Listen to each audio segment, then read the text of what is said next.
With the next gen fully underway and recently beating Deathloop, I've been thinking a lot about systemic design. That's systemic as in ecosystemic.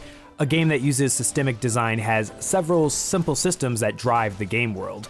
On their own, each of these systems are pretty predictable, but left to run in a shared simulation, they can cause all sorts of outcomes.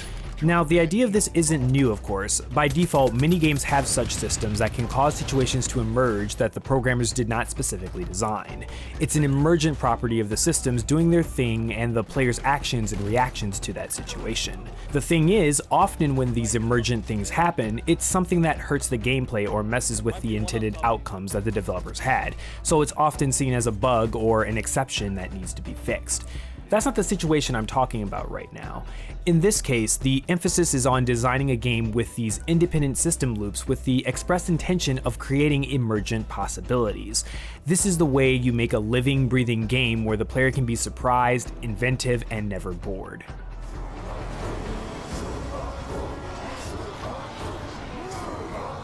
Although open world games are probably the most obvious examples of an explicit systemic design approach, emergent gameplay doesn't have to be confined to those large simulated worlds. One of my most memorable encounters with game systems and emergent gameplay was from a game called Dark Messiah of Magic and Might. This game is a flawed gem that had a great first-person physics-based fantasy combat system. Your kicks and slashes are modeled in the physics engine, and so is the environment. That counts for the magic too, which is what I remember the best. I recall fighting a dude on a platform and cast an ice at him, but it hit the floor instead, so he backs up and he slips on the ice and he falls hundreds of feet to his death. This was just one unique fight in a game filled with this sort of emergent combat.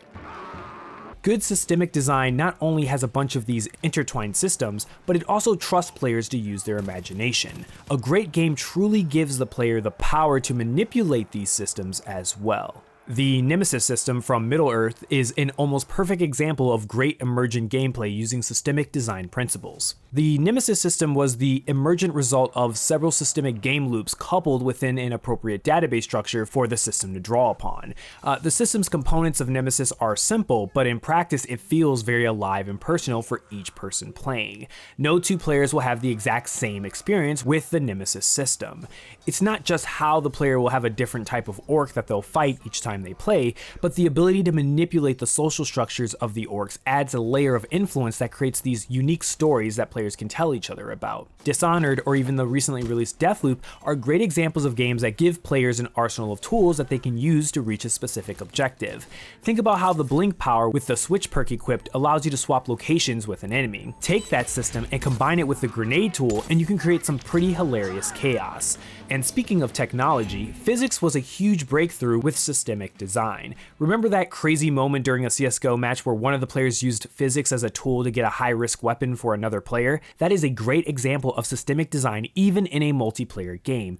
Heck, most multiplayer games are naturally systemic. Another great multiplayer game that runs entirely off of systemic design is Hunt Showdown. From using objects in the environment to manipulate audio, to even using the AI zombies to pinpoint other players. Hunt's tension causes terrific agency where even though the objective may be similar each match, how players react to it is different each time. But much like everything, too much of something isn't always a good thing. Games like No Man's Sky clearly taught us the opposite side of that spectrum. That was a game that was made to be almost 100% systemic with very little in the way of guided experiences at launch. In practice, the best games are the ones that balance scripted content with emergent systemic mechanics. No Man's Sky even proves this through their post-launch content and how they prioritized giving the game a guided quest throughout the game. So what's the point of this, I bet you're asking right about now?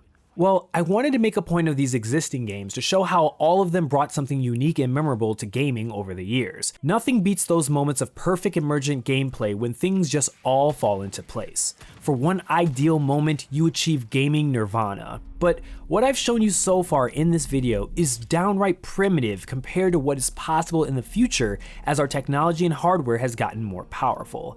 As massive multi-core CPUs become the norm and advanced software simulations become smarter and smarter, we'll start to see things change in games that are truly new. What I'm most excited about are game worlds where things are happening out of sight and away from the player. NPC rivals to the player that compete with you is a great idea. Imagine a Pokemon game evolving with your rival, where instead of having him as a scripted battle trigger at certain parts in the story, your rival is dynamically moving around the world, capturing Pokemon and fighting gym battles outside of your own actions in real time. Think of more realistic environmental ecosystem simulations with more robust predator-prey interaction is another thing. Think of a much more dense and believable Far Cry or Zero Dawn with dynamic animal life.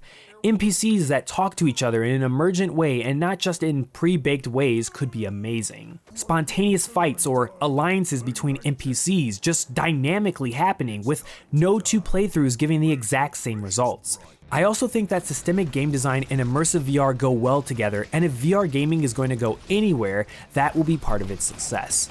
Thinking in terms of systems rather than scripted theater is a fresh and powerful frame for developers, and it makes me excited to see what sort of experiences we'll be having going forward. I actually want to make a game with this sort of design philosophy as well after Samurai Zero. I know some can't quite see it as of right now, but I see it like this. The best games for this generation that we will experience won't be games that tout their graphics or have Hollywood actors. For me, they'll be the games that evolve their gameplay systems to create brand new custom experiences. Don't get me wrong, ray tracing is nice, but I really want to paint a bigger picture.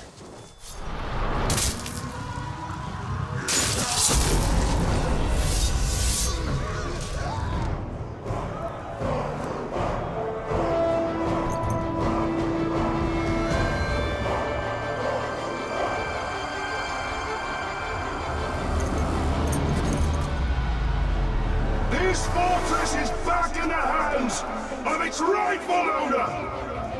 No matter how many steps the Lord of Mordor takes forward, we will always drive him!